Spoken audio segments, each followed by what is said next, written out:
जय हिंद दोस्तों, आज की वीडियो में एक बार फिर से आप सबका स्वागत है। दोस्तों आज की वीडियो में हम बात करने वाले हैं Indian air force Agniveer TOD registration problem के बारे में। तो दोस्तों इस वीडियो के माध्यम से मैं आपको पूरी जानकारी स्टेप बाय स्टेप बताऊंगा, तो आप लोग वीडियो के साथ लास्ट तक जुड़े रहिएगा, तभी आपको पूरी जानकारी समझ में आएगी।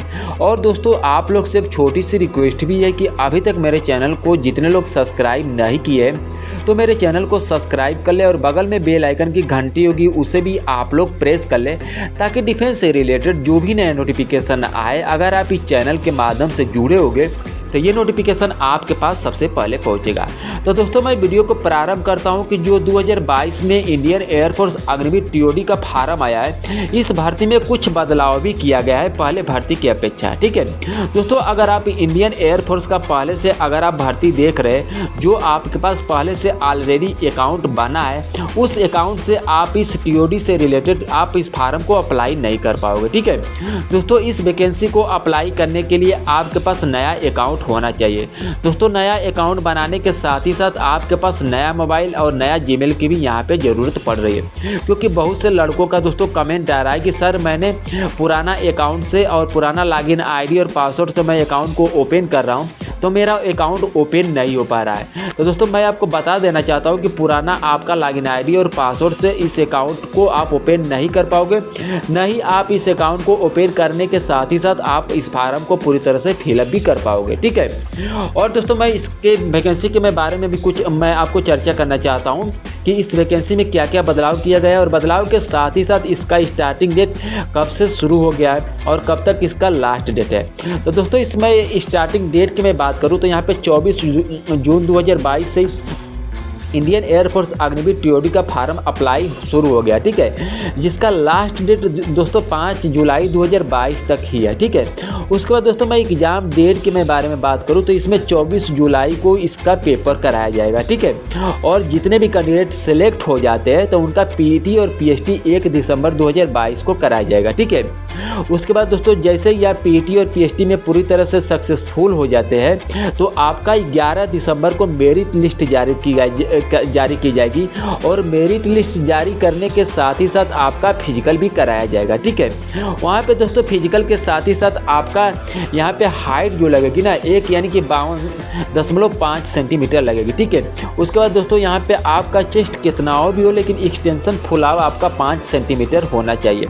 दोस्तों अगर आप 5 सेंटीमीटर चेस्ट अपना फुलाव नहीं कर पाते तो आपको रिजेक्ट कर दिया जाएगा। ठीक है, उसके बाद दोस्तों मैं एज की बारे में बात करूं कि इसमें एज क्या रखी गई है टीओडी से रिलेटेड, तो जिसे भी कैंडिडेट का अगर एज 17.5 ईयर हो गई है तो वे इस फार्म को अप्लाई कर सकते हैं, लेकिन यहाँ पे मैक्सिमम एज 23 ईयर ही रखी गई है। ठीक है, यानी कि 17.5 से लेकर 23 ईयर के बीच में जितने भी कैंडिडेट अगर एज पूरी कंप्लीट कर चुके हैं तो वे इंडियन एयरफोर्स अग्निवीर टीओडी का फार्म अप्लाई कर सकते हैं। ठीक है दोस्तों, एज अगर आपकी एज इसमें 29/12/1999 से लेकर 29/6/2005 के बीच में है तो आप इस फार्म को पूरी तरह से फिलअप कर सकते हैं। ठीक है, उसके बाद दोस्तों मैं सैलरी के बारे में बात कर दूं कि इसमें जब आपका सिलेक्शन पूरी तरह से हो जाएगा तो इसमें सैलरी आपकी कितनी मिलेगी। दोस्तों जैसे ही आप ट्रेनिंग के बाद जाएंगे, आपका जो फर्स्ट ईयर शुरू होगा उसमें आपको सैलरी यहाँ पे 30,000 पर मंथ दी जाएगी। ठीक है, उसके बाद दोस्तों यहाँ पे सेकेंड ईयर में आपकी जो सैलरी बनेगी वह 33,000 टोटली बनेगी। उसके बाद थर्ड ईयर में जो आपका सैलरी बनेगा वह 36,500 बनेगा। ठीक है, पर मंथ बनेगा।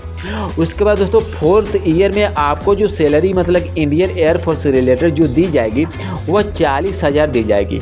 उसके बाद दोस्तों 4 वर्ष के बाद आपको रिटायरमेंट कर दिया जाएगा, और जब आप रिटायरमेंट हो गए तो आपको 11 लाख की धनराशि भी दी जाएगी।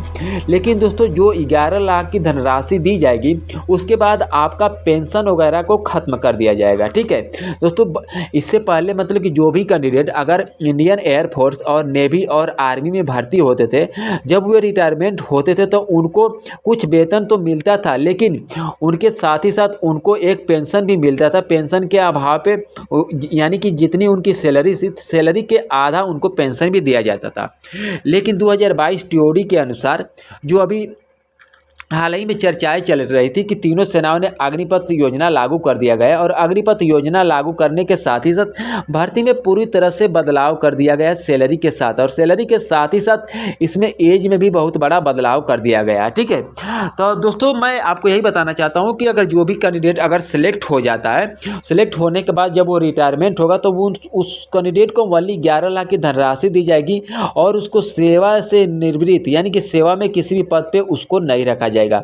वे 11 लाख रुपया लेकर आप अपना कोई रोजगार वगैरह जो भी आपको बिजनेस करना अच्छा लगे तो आप 11 लाख रुपये से यहाँ पे बिजनेस कर सकते हैं। ठीक है, तो दोस्तों मैं इस वीडियो के माध्यम से मैं आपको यही बताने वाला था कि जो भी कैंडिडेट अगर इंडियन एयरफोर्स अग्निवीर टीओडी का फार्म अप्लाई कर रहा है, अगर वे फार्म अप्लाई करते समय उनको कोई भी प्रॉब्लम हो रही है, उनका फार्म अप्लाई नहीं हो पा रहा है या उन्होंने ट्रेड ही गलत कर दिया है, ठीक है, जैसे कि उनको एक्स में अप्लाई करना है लेकिन वे आप वाई में अप्लाई कर दिया है, अगर जिस कैंडिडेट को वाई में अप्लाई करना है वे एक्स में अप्लाई कर दिया है, जिस कैंडिडेट को एक्स वाई दोनों में अप्लाई करना है वे कैंडिडेट वाई में अप्लाई कर, कुछ ना कुछ गलती कर देता है।